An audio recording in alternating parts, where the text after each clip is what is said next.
Irmãos amados, nós vamos abrir a palavra de Deus no Evangelho de Jesus Cristo, conforme o relato de Lucas, capítulo 5, versos 12 a 16.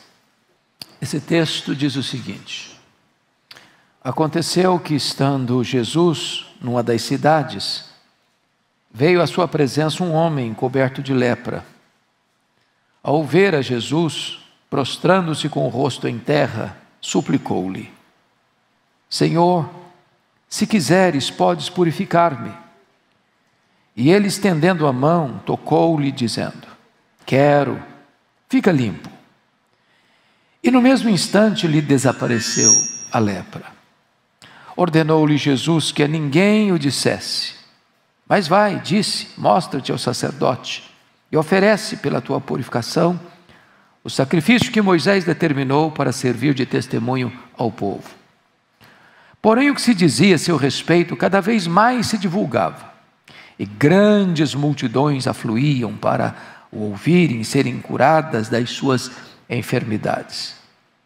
Ele, porém, se retirava para lugares solitários e orava.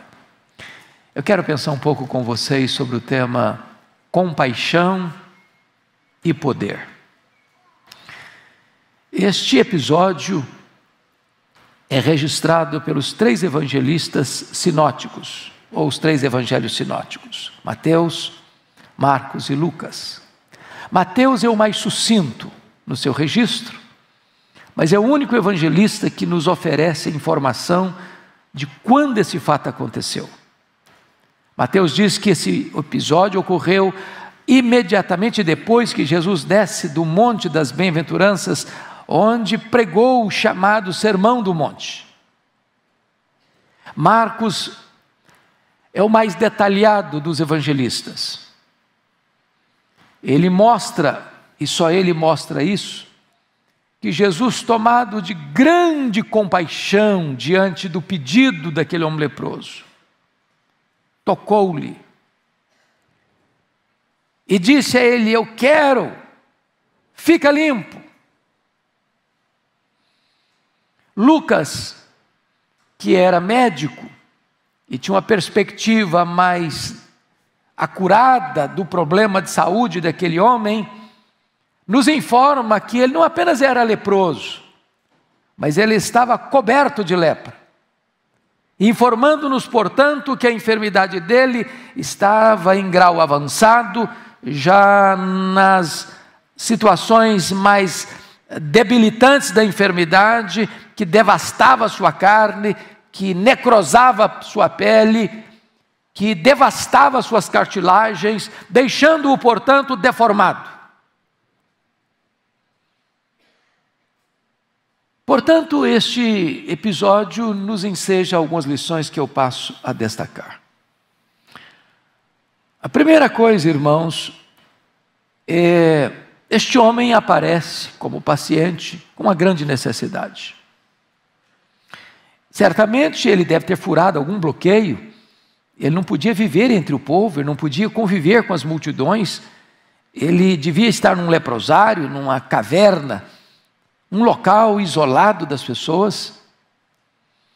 Aquele homem estava tomado por uma doença que era mais temida, era mais perigosa.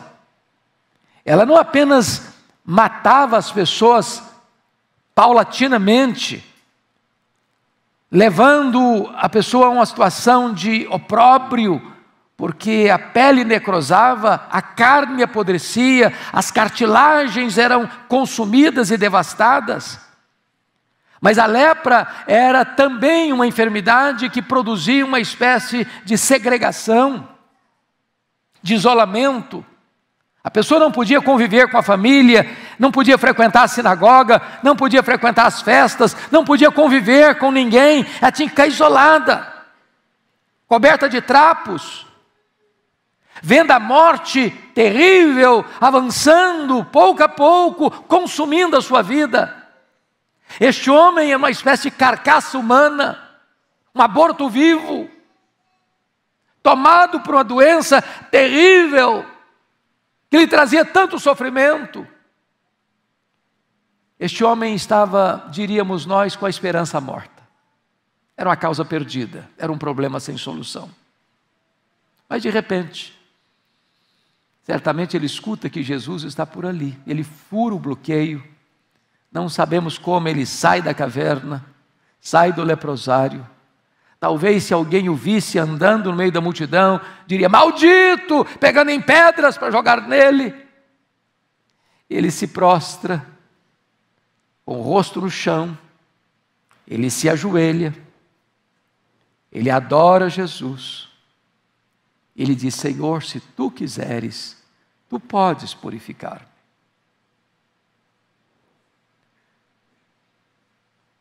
Você que veio aqui nesta manhã, certamente não tem uma enfermidade tão grave quanto esta. Bendito seja Deus. Mas temos uma lepra, talvez mais perigosa, mais devastadora, mais nociva, de consequências mais danosas.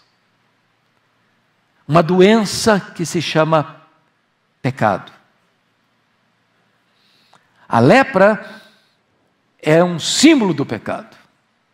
Você encontra na Bíblia 3 circunstâncias. A lepra foi, por exemplo, aplicado como juízo divino para a rebelião de Miriam, para a mentira de Geazi e para o orgulho do rei Uzias.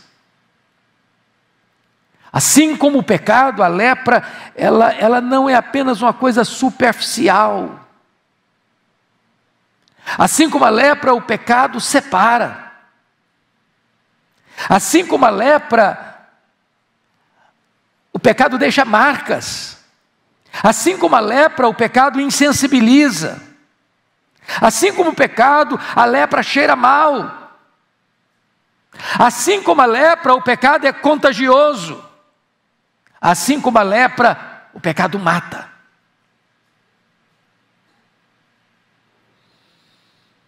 E aquele homem então, como que alimentado por uma esperança que brota na sua alma, diante do seu quadro humanamente impossível de ser resolvido, de uma causa perdida, ele recorre a Jesus. Talvez você veio aqui hoje com alguns problemas na sua vida que se arrastam, com lutas que perduram há anos, talvez há décadas. Talvez você olhe para o seu cenário e parece que a morte já está lavrada. Você não consegue sair dessa situação, desse cipoal, dessas algemas invisíveis. Mas hoje Jesus está aqui. E Ele é poderoso para curar, Ele é poderoso para perdoar, Ele é poderoso para purificar, Ele é poderoso para salvar, Ele é poderoso para fazer um milagre na sua vida. Ele tem compaixão e Ele tem poder. Às vezes nós caminhamos e vemos pessoas aflitas e nós sentimos compaixão, mas não temos poder. Outros às vezes têm até poder, mas não têm compaixão. E compaixão sem poder é fraqueza, e poder sem compaixão é opressão. Mas Jesus tem compaixão e Jesus tem poder.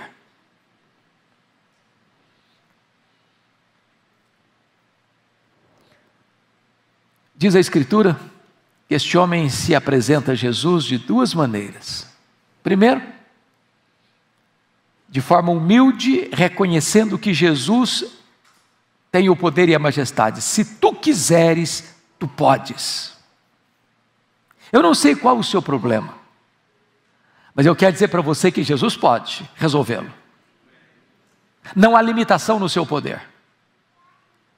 Se Ele quiser, Ele pode. Hoje mesmo, quebrar as algemas, romper os grilhões, interromper o fluxo mortífero do vício que escraviza, romper essas cadeias, tornar você livre.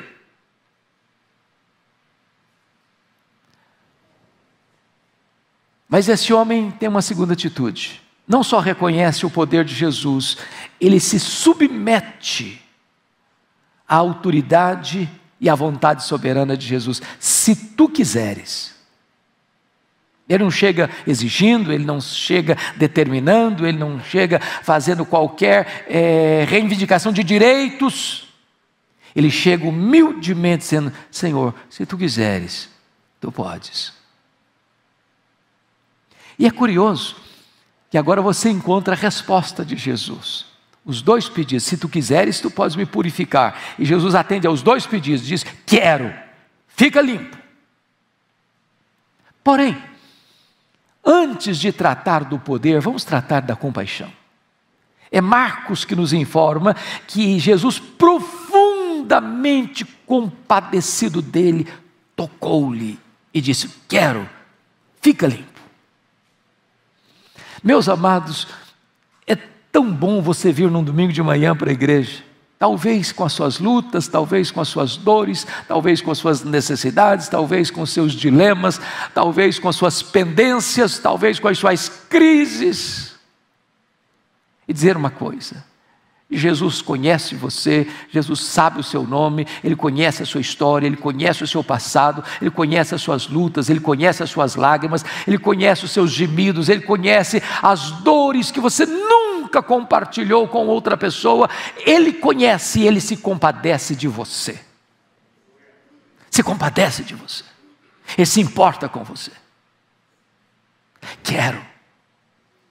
Mas outra coisa importante, e é inusitado isso, um leproso, sobretudo no estágio em que aquele homem estava, coberto de lepra, com a pele esbranquiçada, carcomida, com os nervos insensibilizados, com a carne apodrecendo, uma carcaça humana. Ninguém podia tocar num leproso sem ficar impuro. Mas antes de Jesus curar aquele homem, podia curá-lo à distância, podia dizer: fique aí e fique curado. Jesus estendeu a mão e tocou. E por que Jesus tocou aquele homem? E por que Jesus quebrou uma regra da lei cerimonial, que um leproso não podia ser tocado? Para mostrar para aquele homem que, apesar da situação dele, ele tinha valor, ele era importante. Jesus identifica naquele homem uma dor talvez maior do que a enfermidade física, a dor de ser abandonado, rejeitado, jogado num leprosário, quem sabe há meses, há anos, não sabemos quanto tempo, mas não era uma enfermidade nova, porque ele estava coberto de lepra, já em estado avançado da doença, à beira da morte, e Jesus toca aquele homem. A palavra original não é só um tocar de encostar, mas um tocar de abraço, de envolvimento, de afeto mesmo, e Jesus mergulha na fraqueza, na doença daquele homem, e o toca, para curar suas emoções, para curar a sua alma, para curar os seus recalques, as suas dores mais profundas. Talvez você veja aqui hoje, não tem uma doença física, louvado seja Deus, mas talvez você tenha uma doença emocional, de rejeição, desde a infância. Um trauma sofrido lá atrás, um abuso que você sofreu e que ainda dói, que ainda sangra. Eu quero dizer para você que Jesus está aqui. E está aqui para curar você. Está aqui para limpar você. Está aqui para abraçar você. E que está aqui para fazer um milagre na sua vida. Mas o texto nos informa que Jesus não só tem compaixão, Jesus tem poder. Poder. Quando diz: quero, fica limpo. E diz a Bíblia que o homem imediatamente ficou limpo. Limpo. Eu quero dizer a você nesta manhã que o que Jesus faz, Ele faz perfeito, Ele faz completo. Ele não faz pelas metades. Ele perdoa e perdoa completamente, Ele cura e cura completamente, Ele liberta e liberta completamente, Ele restaura e restaura completamente. Bendito seja Deus. Mas é curioso que Jesus diz assim para aquele homem.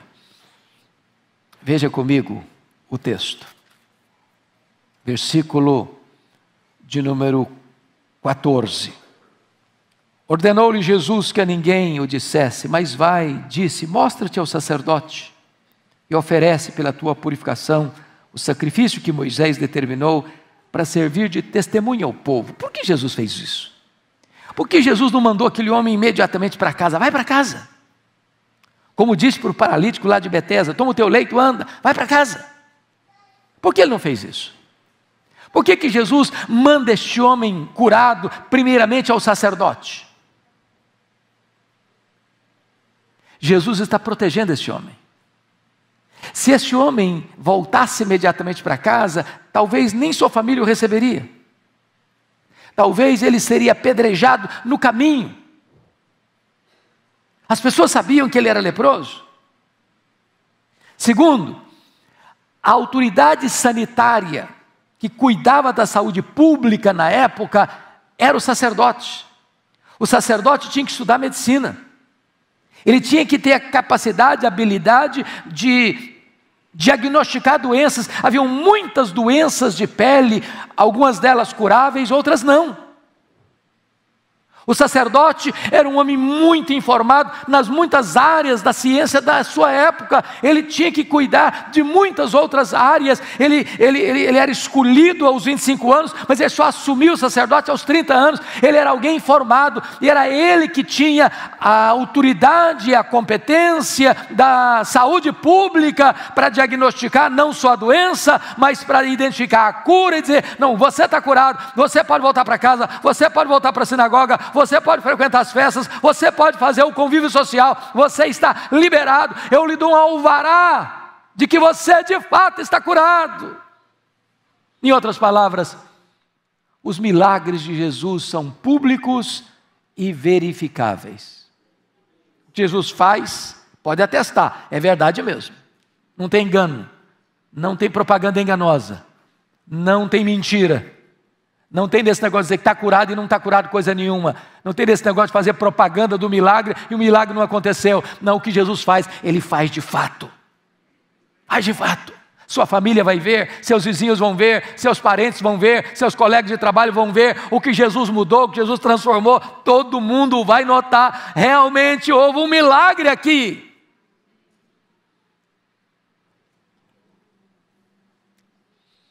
Mas notem comigo, por favor, o versículo 15.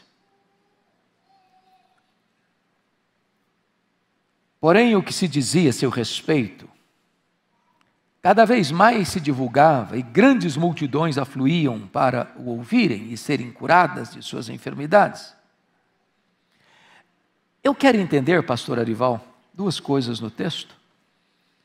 Ordenou-lhe Jesus, verso 14, que a ninguém o dissesse, mas vai, disse, mostra-te ao sacerdote. Me parece, à luz do texto, que quando Jesus proíbe esse homem de falar qualquer coisa, não é que Jesus proibisse a ele de contar o milagre propriamente dito, mas que ele não deveria contar para ninguém antes de falar para o sacerdote.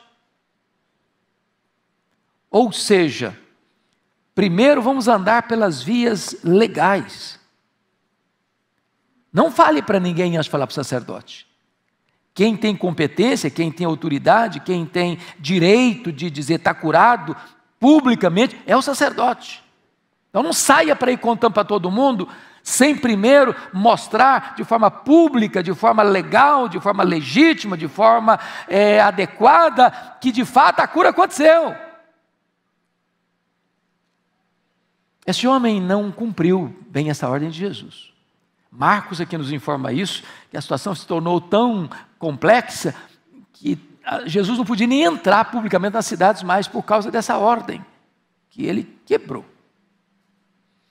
Mas, por outro lado, eu fico a pensar, alguém que estava morrendo e que agora está com saúde.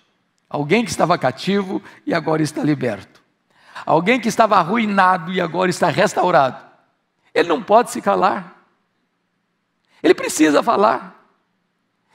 O corpo dele todo é uma boca aberta a contar, olha, Jesus fez um milagre na minha vida. E a história do testemunho desse homem é para nós, irmãos, um grande desafio. Porque eu vou fazer uma pergunta a você nesta manhã. Jesus fez um milagre na sua vida também? Seus pecados já foram perdoados? Você já é uma nova criatura? O Espírito Santo habita na sua vida? Seu nome está escrito no livro da vida? Conta isso para as pessoas. Fala para elas. Não guarde esse milagre só para você. Proclame o que Jesus fez na sua vida. Anuncie aos quatro cantos o milagre que foi operado na sua história.